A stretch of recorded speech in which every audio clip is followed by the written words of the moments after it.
Terima kasih pemirsa, Anda masih bersama kami di Dialog Legislasi Antisipasi Banjir di Musim Penghujan. Masih bersama dengan Pak Sangkala dan juga Pak Nur Hidayat. Saya kembali ke Pak Sangkala terlebih dahulu. Pak Dewan, tadi sempat terpending bahwasanya untuk catatan-catatan penting permasalahan banjir di Kota Makassar dari tahun ke tahun seperti apa, Pak? Jadi kalau menurut hemat kami, upaya pemerintah sudah melakukan tindakan-tindakan, tetapi yang perlu diperhatikan sekarang ini adalah dengan bertambahnya perbaikan di drainase di masyarakat khususnya di perumahan, yang paling mendasar itu yang perlu diperhatikan sebenarnya itu adalah saluran induk. Saluran induk itu yang dulunya itu bisa berfungsi secara maksimal, tetapi setelah melakukan perbaikan di drainase di perumahan atau di lingkungan tertentu, itu pula yang membuat debit air sangat besar. Kenapa? Karena yang dulunya tidak lancar itu air, setelah diperbaiki drainase, akhirnya menjadi lancarlah air. Sehingga dengan lancarnya air dari perumahan misalnya, membuat drainase saluran air yang di penghulu itu akan tidak bisa menampung. Sehingga dengan demikian pemerintah kota ini harusnya mengevaluasi kembali kira-kira bagaimana mengantisipasi supaya tidak terjadi genangan air. Karena adanya saluran-saluran induk yang sekarang ini dengan debit air yang cukup besar sehingga tidak bisa tertampung, terjadilah air tergenalah air di mana-mana. Karena kenapa? Debit airnya besar, sehingga perlu evaluasi terkait dengan saluran-saluran induk itu. Karena kenapa? Terus terang begini, kalau menurut evaluasi kami, saluran drainase itu biasanya ada tertentu misalnya besar di sini, daerah tertentu besar, tapi tiba di penghulu, di penghujung itu biasanya kecil. Inilah yang perlu dievaluasi kembali, bagaimana supaya mulai dari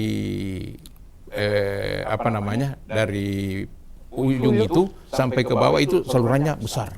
Tapi kan mengerucut seperti begini sehingga debit air yang mestinya kencang, karena ruasnya itu sangat sempit, sehingga antrilah air di atas, semestinya tidak.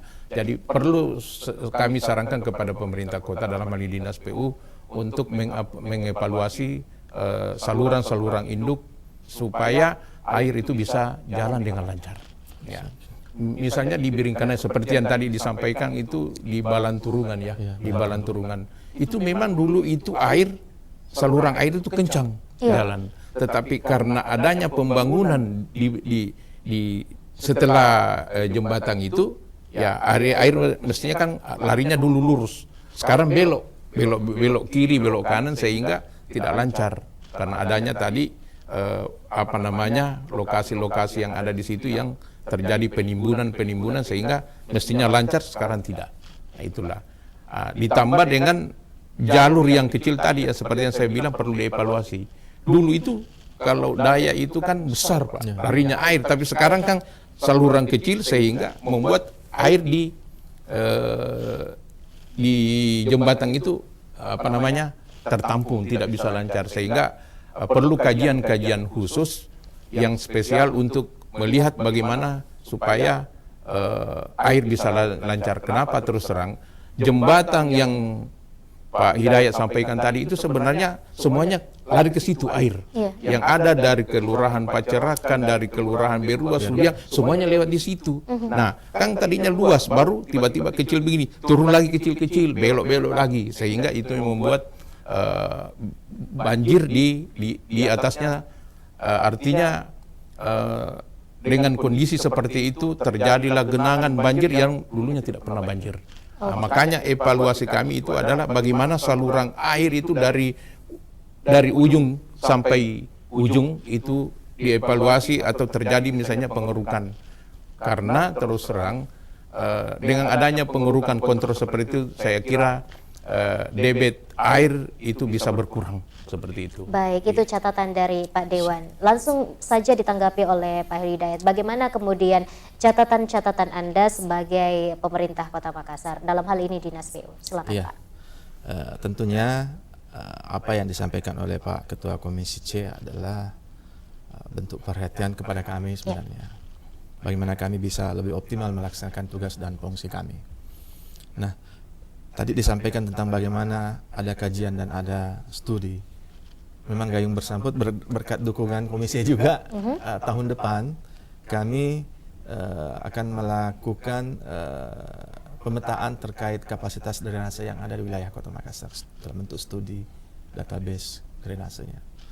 Terakhir di Kota Makassar 2014 kita lakukan review master plan drainase, dan itu dianggap sudah saatnya kita lakukan mengupdate kapasitas drainase kita, di bagian mana yang perlu dilakukan peningkatan dan di bagian mana yang perlu dilakukan modifikasi metodologi pengaliran dan sebagainya, termasuk penggunaan metode konstruksi pelaksanaan pembangunan dan rehabilitasinya.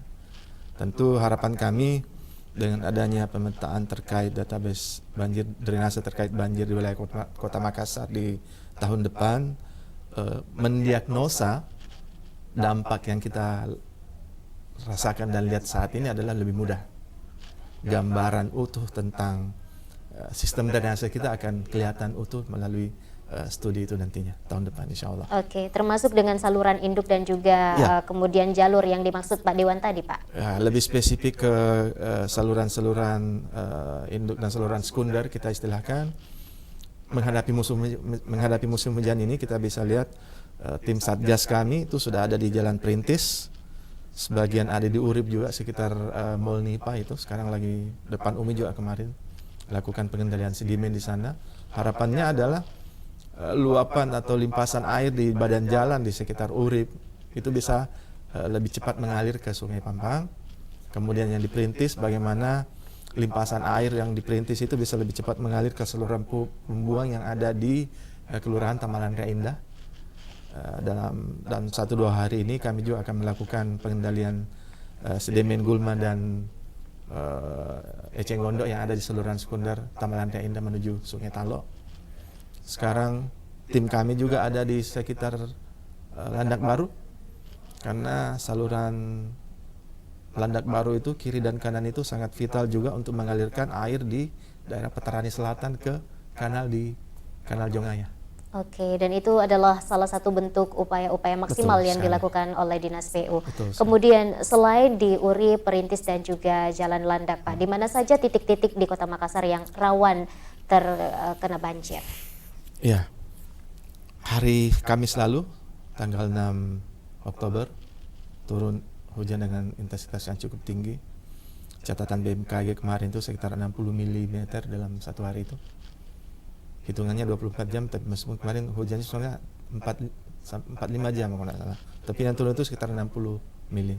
Itu cukup tinggi, dan kita lihat sendiri di sekitar Veteran ada genangan, sekitar Maricaya, sekitar Urip ada genangan, Petarani Selatan juga ada genangan, tapi itu bagian dari, makanya kami masifkan sekarang bagaimana saluran-saluran sekunder itu kita bisa lebih optimalkan fungsinya agar limpasan air yang kemudian menjadi genangan itu kita bisa minimalisir, paling tidak setelah hujannya reda genangannya juga surut. Dan salah satu juga upaya kami masifkan juga Satgas kami menyisir drainase pipe drain saluran drainase yang mengalirkan air dari badan jalan ke selokan. Di beberapa titik itu ada genangan, ternyata pipe drainnya yang tersumbat. Ada sampah, ada pasir, ada juga akar pohon. Itu yang kita optimalkan juga fungsinya. Bagaimana genangan di badan jalan bisa cepat mengalir ke selokan. Pada saat yang sama selokannya juga memang belum full. Jadi dioptimalkan fungsi pipe drain yang ada. Oke, saya ke Pak Dewan. Pak Dewan, di awal tadi Anda mengatakan bahwa faktor banjir ini bukan hanya karena dari alam saja, tetapi juga ada faktor-faktor dari manusia ataupun masyarakatnya sendiri. Perilaku-perilaku yang seperti apa yang kemudian bisa menyebabkan banjir di Kota Makassar, Pak Dewan? Jadi berbicara soal perilaku-perilaku, inilah yang saya maksud bahwa kalau dari pihak pemerintah sebenarnya sudah berupaya semaksimal, Iya. tetapi usaha dan upaya pemerintah kota membenahi menyangkut masalah banjir itu tidak hanya cukup hanya dengan pemerintah kota dalam hal ini Dinas PU, tetapi harus didukung oleh tingkat kesadaran warga masyarakat. Iya, betul. Ya. Karena kami ini bisa memberikan klarifikasi, itu misalnya dalam hal perumahan-perumahan yang membangun itu mestinya harus terlebih awal menata kira-kira bagaimana tata kelola pengairan supaya tidak terjadi banjir. Misalnya dalam perumahan itu kan harusnya ada memang selokan yang dibuat. Seperti yang disampaikan tadi Pak Hidayat itu yang di Jembatan Daya itu sebenarnya kan ada beberapa lokasi-lokasi tertentu mestinya sebenarnya itu saluran air, tapi kan ada bangunan karena mungkin sempitnya ruang untuk tempat tinggal sehingga membangun. Tetapi dalam hal ini pemerintah setempat juga harus melihat bahwa lokasi tersebut itu tidak bisa dibanguni karena untuk kepentingan saluran air. Jadi itu tadi saya katakan bahwa ini perlu ada evaluasi bagaimana mengantisipasi banjir ini. Karena kenapa? Karena kurang lancarnya air itu lewat sehingga menimbulkan genangan air. Ya, seperti yang ada di Biringkanaya itu kan di sana itu ada Kodam 3. Ada di Jalan Pacerakang. Pada saat hujan seperti ini, seketika itu langsung air meluap. Karena kenapa? Drainase juga kecil. Yang kedua, itu tadi, saluran menuju sungai itu semakin ke bawah semakin kecil. Padahal air di atas itu jauh lebih besar. Karena besarnya debit air di atas tidak bisa tertampungkan itu tadi. Saluran induk yang sampai ke sungai itu semakin hari kecil, apalagi terjadi pendangkalan, sehingga ini perlu menjadi bahan evaluasi pihak terkait untuk mengantisipasi semua itu. Yang kedua, tadi saya katakan bahwa untuk mengantisipasi banjir supaya tidak terjadi setiap tahun itu tadi adanya kerjasama antara pemerintah, pengusaha khususnya perumahan itu betul-betul memperhatikan prospek dan dampak daripada banjir itu. Karena bagaimanapun juga kalau itu tidak terkelola dengan baik, yang merasakan adalah warga yang ada di situ. Penghuni satu perumahan akan merasakan banjir seperti itu. Makanya dari kami saya katakan bahwa ada beberapa yang harus terlibat di situ, pemerintah, masyarakat, dan pengusaha yang ada di situ supaya betul-betul melihat prospeknya apakah ini layak atau tidak. Karena rata-rata perumahan itu kan dibangun di musim kemarau. Nah, kalau di musim kemarau itu kan air tidak lihat. Nah, sementara banjir datang ketika musim hujan seperti saat ini sekarang ini. Tapi kalau sudah berdiri dan saluran kecil mestinya lebar, inilah yang banjir. Makanya saya katakan perlu ada evaluasi. Apakah ini Dinas Tata Ruang ataukah misalnya PU ataukah ya pokoknya yang bertanggung jawab terkait ini harus mengevaluasi dulu saluran air supaya tidak terjadi banjir. Tapi kalau itu tidak dievaluasi semakin tahun, saya kira masalah persoalan banjir tidak bisa diminimalisir seperti yang kita harapkan.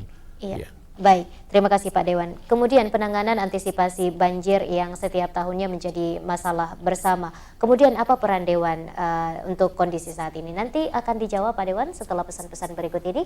Tetap bersama kami di Dialog Legislasi.